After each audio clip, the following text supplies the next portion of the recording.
Hello everybody, it's Hans here with Umpqua Covey. Welcome back to our Bug of the Month video, and this is our tying series.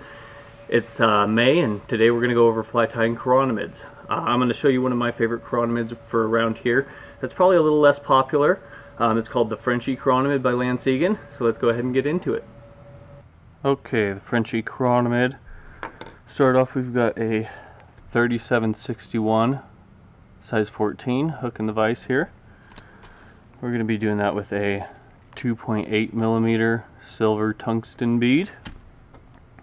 For thread, we're going to use red uni A dot. First thing we're going to do is get that bead out of the way. Start a thread base here behind the hook eye. We're going to add our gills. Trim off your tag. For the gills, we're going to use this Glamour Madeira here. So it comes in a cord, kind of like you see. We're just going to secure that right on top of the hook shank, walking up forward to that hook eye. We can leave it a little long right now, and then back, and then trim that off.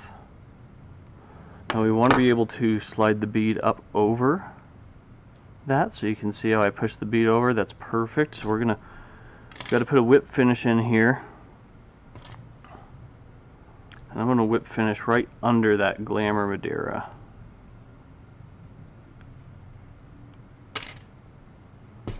And I can trim off my thread.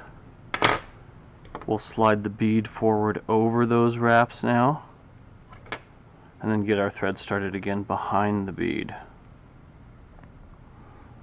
Okay, this is nice easy fly, so only a couple materials. The next thing we're going to add is some small silver wire. So we'll get off a section of this. I'm going to secure that down the near side of the hook shank, so my side of the hook shank. I'm putting it on my side of the hook shank because I want to counter wrap the next material that I'm going to use. So I'll grab that with my thread. You can see if I turn, it's on my side of the hook shank there. We'll secure this down to the bend.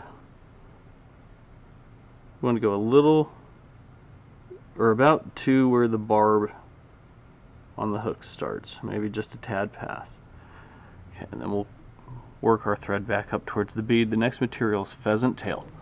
The cool thing is there's all sorts of colors of pheasant tail, so you could tie this thing in a big variety of colors. Today we're going to do it in, we're going to use this brown.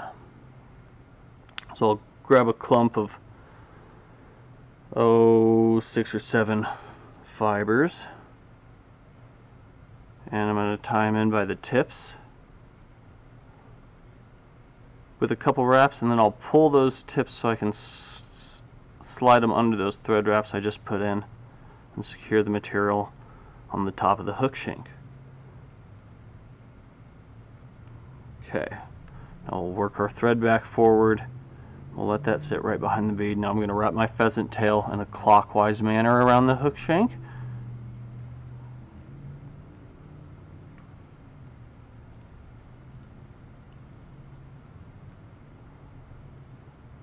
All the way up to the bead.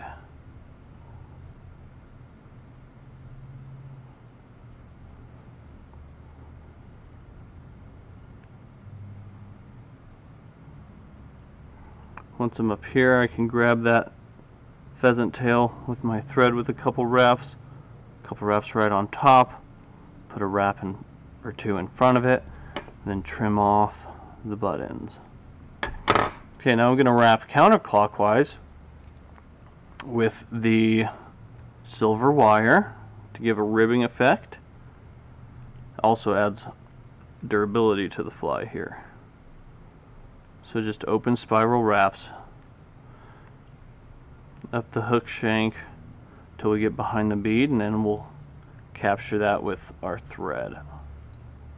3 or 4 good solid wraps there, and then in front, and then I'm gonna, if you wind your bobbin up, keep the thread tight and support the hook shank, you can helicopter that wire off pretty easily usually. And then we really only have one step left to this. We're going to put a little bit of flash behind that bead For that we're going to use this UV Shrimp Pink Ice Dub. We don't want to overdo this here. So we're going to keep it fairly sparse.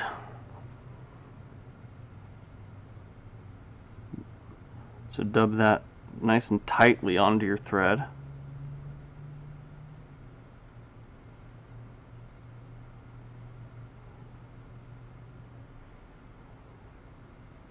Start taking some wraps behind the bead here. I'll get a couple wraps on and then tighten up that dubbing again.